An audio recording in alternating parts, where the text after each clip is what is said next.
Welcome back to the show. I'm the Beer Adventure. And I'm Lunchbox. And on this episode, Tiny Bomb from Wiseacre Brewing in Memphis, Tennessee. So this is a local beer for us. It's right down the road. I've had this beer numerous times, so I know exactly what I'm expecting. Lunchbox, however, I don't think you've ever had this. I don't know if I've had much by Wiseacre at all. I know it's, we were just talking right before we started this that you've been to like 4 of their little festivals. Yes. Which is like every year that they've done it, but he's a big beer fan. Yeah. But yeah, it's like an hour down the road for us, and it's kind of neat to try something local. And So, okay, now let's see how they do it in Memphis, Maine. There you go. Ooh, nice and carbonated. Yes. So let's go in and get that color. Puffed up a little bit out of the can. Okay, now it's got a lot of the yellow color that is on the can. And actually, Wiseacre has a very distinct can art style. And I'm not mistaken, they have like the same person do the vast majority of them. Oh, so it actually looks like a Pilsner anyway. Yeah. Okay. So Okay, this is... it is really light, but it's a Pilsner, so... 4.5, says it's American Pils. This was one of their like flagship season, all year long beers. It's kind of citrusy, but not too strong. Smells a little lemony. Because I smell more lemon than just citrus, personally. See what he thinks. Well, that's tasty. It's got way more flavor than it looks like it should have. But it's still light. Mm-hmm. It's still light like a Pilsner. It's not... wow, it kind of lingers. Why does it taste almost spicy on the back? You know, I'm not really sure exactly what that is. I think it's one of the hops. Which, it's got a little bit of hop note, but it's not like punching you in the face with hops.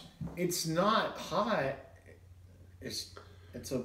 I don't know. It's almost like a little pepper, but not hot. I think that's the... I don't know. It's weird. Bomb.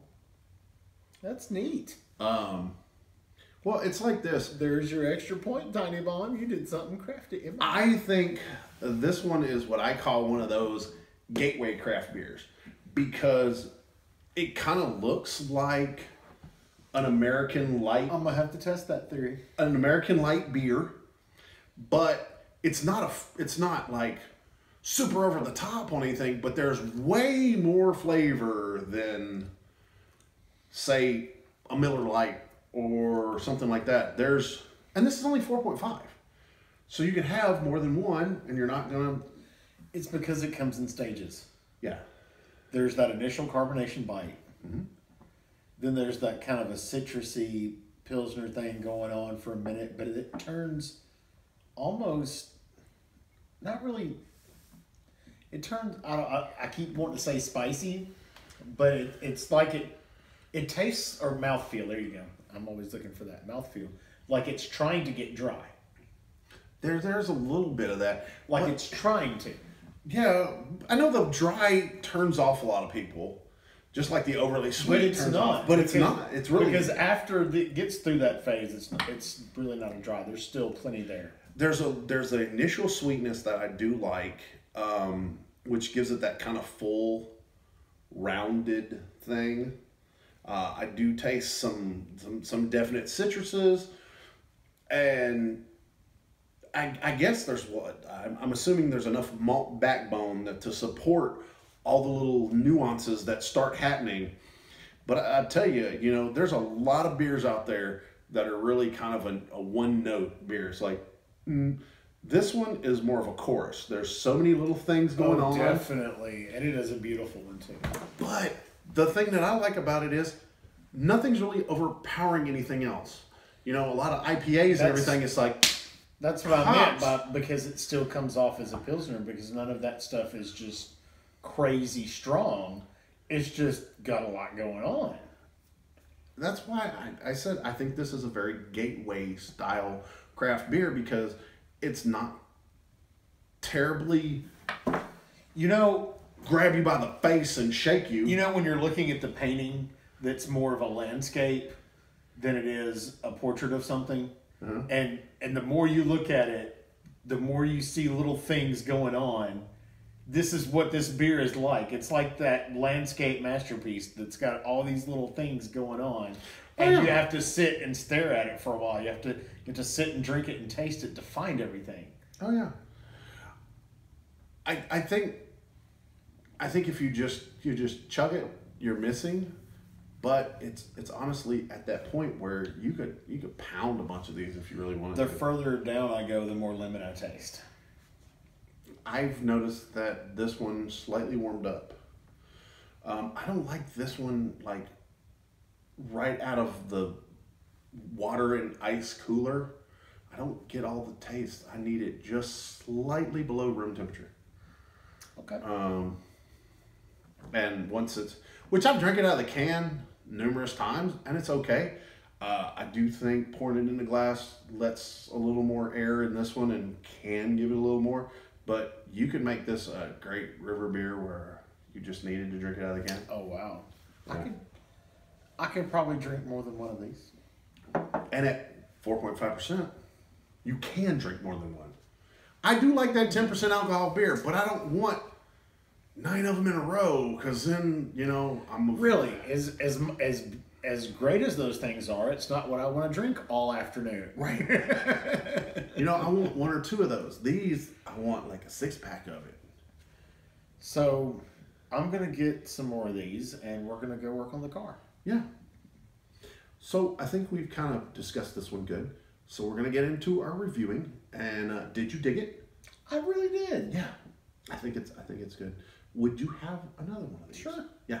This is. I mean, how many would you put in a pick 6? Probably half of it. Yeah. For me, I've bought 6-packs of this. I like it as a 6-pack. This is a decent. I wouldn't be scared to buy this as a 6-pack. And the thing is, like we discussed in this, it'd be acceptable if one of your non-craft beer friends comes over and you're like, well, you can have one of these. You'll like it. Odds are good. They're going to like it.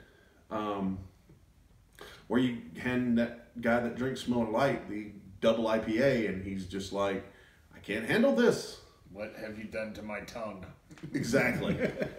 Now, on our scale of 1 to 10. All right, look here.